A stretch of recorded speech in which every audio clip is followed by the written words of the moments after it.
What's up guys and welcome to our motovlog. Ang topic natin for today guys is pupunta tayo ng NLEX. Gago! At first time natin mag-NLEX, super excited tayo guys. Pero hapon na kasi kanina medyo maulan, kala ko nga di matutuloy. Buti na lang tumigil na, siguro mga 1 hour na tumigil yung ulan. So medyo smooth na yung daan, pwede na tayong pupunta ng NLEX kasi medyo sad na ang aking katabi dahil medyo maulan-ulan. Kala niya hindi matutuloy ang pag-NLEX namin. So kung siya excited, mas excited ako syempre. Bilang isang rider, pinapangarap ko to na makapasok sa NLEX na dala mo ang big bike. Sana all. Pero ang big bike ay hiniram lang namin kasi ano lang kami, poor. Yeah. At ang masasabi ko guys, huwag kayong tumigil mangarap. Kung ako ngayon ay nakapag-NLEX na, mamaya pala.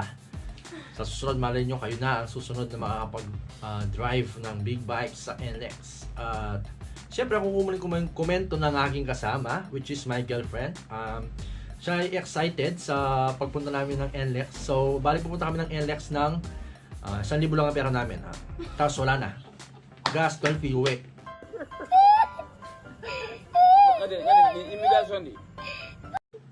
Then joke lang at kukunin mo natin sa inyo. Ano masasabi mo sa pagpunta natin ng NLEX? Excited, syempre! Pwede na! Oh, sabihin mo sa mga viewers natin yan. Hindi mo sasabihin sa akin. Sabihin mo natin sa viewers yun. Super excited! Dito sa camera. Sabihin mo. yeah. Yun lang. Yun lang. Super excited lang. O dahil medyo mahiya pa siya pero pag wala kang camera, mapiling siya na parang vlogger siya. Pero pag nakarap pala siya sa camera, wala. So bali guys, ganito na lang. See you on the road. In 3, 2, 1. Alright guys, siyempre ayan, kita nyo naman, nasa daan na tayo going to NLEX. Siyempre guys, excited na kami dito, kita nyo naman. At naka-video pa kami front and sa harapan. Siyempre yung cellphone na lang yung sa harap kasi wala naman tayo Insta360 for now. So malay nyo, soon naka Insta360 na tayo. At yan, kita nyo naman kung ano kasaya kung kami papalapit sa toll gate ng NLEX. Siyempre ready na kaming magbayad. Siyempre kita nyo naman ay ang ating motor ay naka-ready na to ma-scan yung kanyang QR code. Yan, kita nyo naman at medyo parang kita nyo at marami siyang pera. 5 million ng laman ng ating RFID. Alright, ayan, masok na tayo sa NLEX guys. Yan. Medyo maingay nga lang yung ano natin dito, yung camera kasi nakukuha yung hangin sa cellphone natin. Pero pag GoPro na lang yung gamit natin dito, medyo tayo na siya guys kasi nakaharap yung GoPro sa akin. Yes, nakapasok tayo sa NLEX at ito yung achievement ng mga gaya kong rider na gusto makapasok sa NLEX na gamit ang kanilang big bike. Siyempre, dapat tayo mag-enjoy sa pagmumotor. Tayo nawawalan ng stress pag tayo nag-drive ng motor. May stress lang tayo siyempre sa pag-tollgate at sa pag-gasolina. Pero kasama lahat yan sa pag-ride guys. Kaya try lang namin, medyo malapit lang itong ride natin. Malayo next time, so medyo malayo naman para masunit natin ang ating big bike. Siyempre tumabi muna kami para mag-selfie muna. At katunayan nasa NLEX nga kami. Ayan, kitang-kita nyo naman ang ating ang ating pwesto. Ayan, nag-selfie muna kami ng aking my loves. Ayan, kita nyo naman meron dyang yung tawagan para sa NLEX pag ikaw nasiraan. So alatang nasa expressway tayo, siyempre. At maraming salamat sa ating big bike na pinahiram. Kita nyo naman, pinahiram lang yan pero tayo nagdo-drive.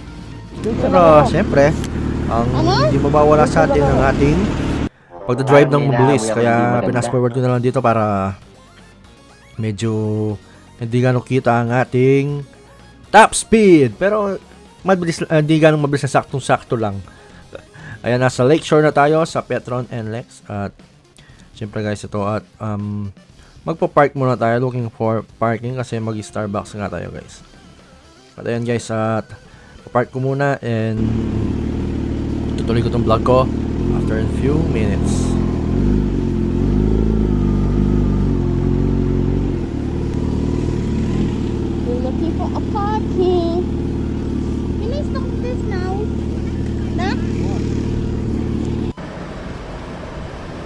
At yun guys, mga kaaraw, nandito na kami sa NLEX. Dito kami sa Lakeshore.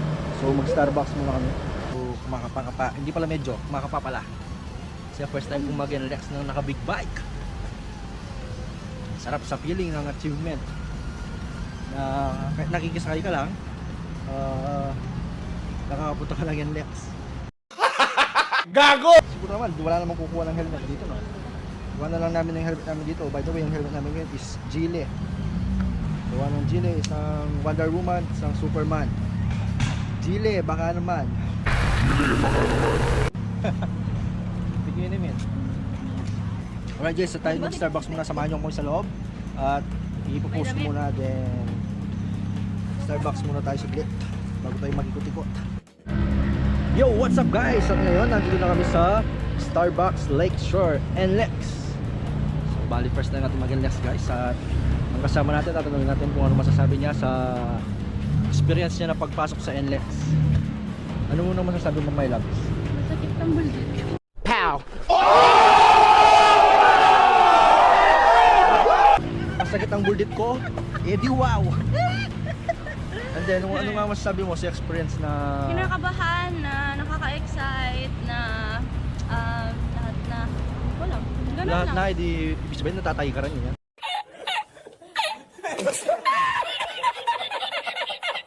Oo, nahihina ako. So yun, tas nahihipa siya. Natatayan, nahihipa. So first time na pumasok sa NLEX guys, tapos mag-Starbucks tayo. Pwede natin lang Starbucks. Ayan. Tayo walking muna. Pasok ko ng Starbucks. Tayo Starbucks muna. Ay wait lang, yung helmet natin. Ayan, babalikan lang namin itong helmet namin. So yun yung dala natin, big bike. Kawasaki ZH2. At gabitan lang namin ng helmet namin kasi yung jacket pag kinuha, okay lang. Pero pag kinuha ang helmet, hindi makakuwi kasi nasa NLEX kami. Hindi pwedeng walang helmet. Pag kinuha, tas wala na kayong helmet, anong gagawin natin eh? Ay, maglalakad tayo, tulak natin. Wag. Wag. Huwag mong subukan. Masisira ang buhay mo. So samahan nyo kami mag-Starbucks guys. At post muna saglit at doon ko na lang tuloy sa loob ng Starbucks. Hi! Hey, saan mo na? Order mo na tayo. Oh, order mo na. Para at least Ha? Sige. At yun na nga guys, nandito na kami sa NLEX Starbucks. Ang pinakapapangarap namin pumasok sa NLEX ay dumating na yung araw na nakihintay namin kasi pinaplano namin to within 3 weeks kaso diretso ang ulan. Wala na ako nang masasabi kasi isang achievement na naman to. Di ko alam kung saan yung next na gusto nyo puntahan niya, pero alam ko is kukuha kami ng RFID dito naman sa may bandang Tarlac para pag kunwari nag-skyway kami, meron na rin kami card, RFID. So bali yan, what? One guys, gastos.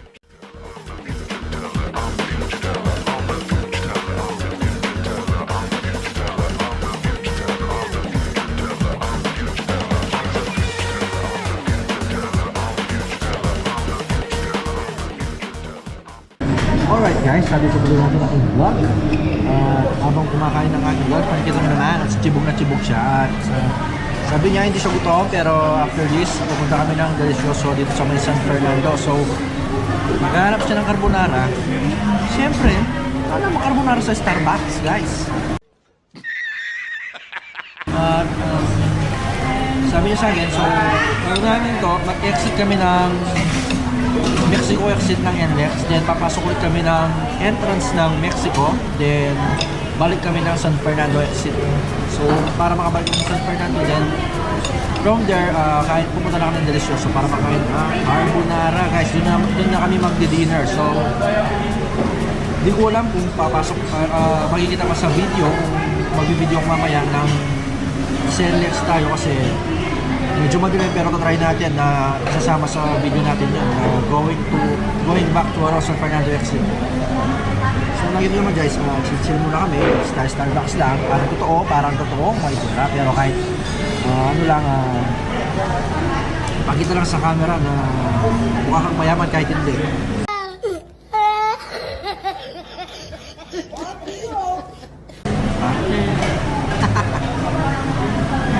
Alright guys, bale, Mr. Rich, you always libre me. I'm so rich. Wala nga akong work eh. Always. Wala akong work tapos I'm so rich.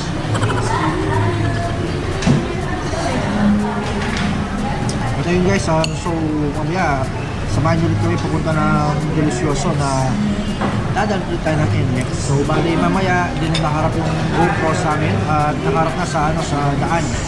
Nalagay ko na sa helmet. Makat muna natin itong vlog. So mamaya ituloy natin pag papunta na tayo ng Delicioso tapos para magalit yung vlog natin sa NX at masulit natin ang balikan ng NX. Alright guys, at kita-kita nyo naman at kakatasan na yung mag-Starbucks, sobrang busog. Yan, ang tinaw, nakalabas na ang kanyang bell.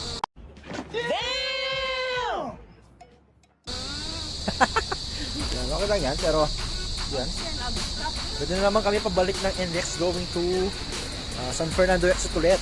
Exit kami ng Mexico, then balik ng San Fernando exit. By the way, kaya naka-phone tayo kasi yung GoPro natin is nakalagay na sa helmet. So para mamaya is magagamit na siya palabas na nandito yung camera kasi kaninang pagpasok natin sa NLEX naharap sa atin yung GoPro. So para ma-experience natin na diretso yung kita yung speedometer niya. Alright guys, mag-prep up na kami tapos diretso na tayo ng San Fernando exit ng NLEX guys.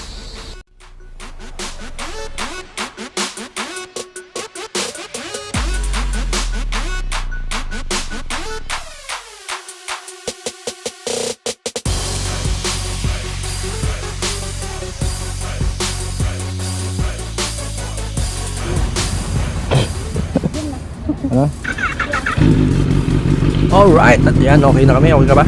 So let's go, alis na tayo guys. Samahan nyo kami pabalik ng San Fernando exit guys. So yan, medyo chill muna tayo dyan dahil palabas muna tayo ng NLEX. Kaya mas sabi ko sa aking my labs, hawak ka, baka maiwan siya sa likuran ko eh. Kaya na medyo dire-diretso lang tayo papunta ng exit ito ng Mexico exit guys. So ikot pa tayo. So dito may dumaan ng videos na nakabukas ang bintana at nagpabomba muna sila. Shoutout to yun na naka-videos pero dito sila nakuha ng plate number. Sana masashoutout yung plate number ng kotse. Ng kotse pala, ng kotse. Ng kotse nila. Nakita ko na nakabukas ang bintana tapos nag-request sila ng bomba daw, bomba. Yan, at tuwa naman ang kahit nakita nilang nag-isa lang tayo sa daan na nakapigpay. Humingi pa sila ng bomba at nagbigyan naman natin sila guys. Shoutout sa naman nakabiyos na kulay silver. Kalimutan kong kulay yung plate number guys kasi medyo mabilis sila. And nandito tayo sa San Fernando exit na ayaw nang gumana ang ating RFID. Kaya medyo linapit ko pa siya ng konti para itatap ko na sana yung ating card pero bigla siyang umangat. Buti na lang at hindi ko na kailangan itap ang ating card para sa ating RFID. Then ayan, nandito tayo sa nasasarap ko ng aking zipper sa bag kasi kinuha ko nga yung card. Kala ko hindi aangat yung sa toll fee kaya pinakuha ko yung card. At ayan guys, medyo malapit na tayo sa Delicioso dito. Ayan, nandito na tayo sa may San Fernando, tabi ng Pascuhan guys, malapit sa Toyota. Ayan, medyo binirit ko muna ng konti dito para medyo pumwersa yung ating sasakyan natin sa ating motor. Tayo sa may medyo fast forward muna ng konti yan para malapit na tayo dito sa Delicioso at kami gutom na naman ulit kahit katapos na namin mag Starbucks. Bali nauna pa yung kapag Starbucks namin kaysa sa dinner na nagkabaliktad. Sana sa susunod mauna muna yung dinner bago mag Starbucks para tambay-tambay na lang tayo guys. Then ayan, baba muna kami dito. Then syempre sabi nila masarap dito kaya ito try natin. Tara, pasok tayo sa loob. Sabihin nyo kaming kumain ng carbonara at pizza guys. Ayan. Siyempre tayo video muna at tayo order muna ng ating pagkain. Ayan, yun mas masaya na naman aking my loves dahil pagkain na naman to. Parang di kami nabusog sa Starbucks at kami kumain ulit dito. Then sa aming for dinner. Then by the way, shoutout dito sa ating kinainan. Medyo walang tao. Parang inarkila namin ang venue. Ayan. Alright guys, at ang kanyang pangarap na carbonara for 5 days. Kinikrave mo, sobrang tagal ko Andito na. At ayan. Tapos ng Starbucks, kain na naman. Ito. Order tayo ng pizza. And then, carbonara. Ito lang yan guys, sa Delicioso dito sa May Dolores, San Fernando, Pampanga. Then, hindi nga yung feedback sa nasa ng pagkain. Sa May Dolores. Alright, at ayan guys, tingnan nyo yung chibog na naman kami sa carbonara. At ang masasabi ko sa feedback dito sa pagkain nila, it's masarap guys, quality at malinis. So try yung subukan dito guys sa Delicioso dito sa May San Fernando, Pampanga, Dolores. Alright guys, once again, maraming salamat po sa nanood sa ating vlog for today. This is our motovlog. Peace out muna tayo guys. See you again next time.